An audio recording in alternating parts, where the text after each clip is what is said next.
الجلسة بين السجدتين فيها معنى الاحتياج.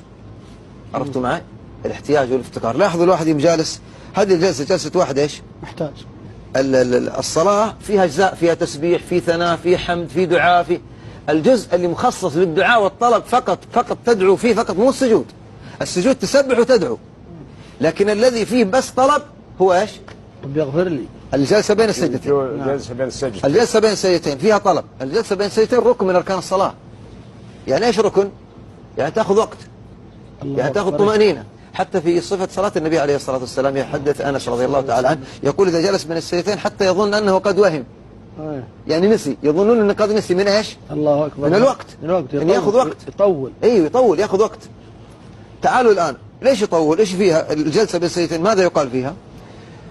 فيه رب اغفر لي، رب اغفر لي تكرارها، وفيه رب اغفر لي وارحمني واهدني وعافني وارزقني واجبرني وارفعني. يا اخوان تدرون ايش هذه السبعة؟ هذه السبعة كل ما تحتاجه أنت للسعادة والفلاح في الدنيا وفي الآخرة. إذا غفر الله لك ورحمك وهداك وعافاك ورزقك وجبر نقصك ورفعك، في شيء ثاني؟ هذه من الأقوال اللي جاءت في الجلسة بين السجدتين في الصلاة.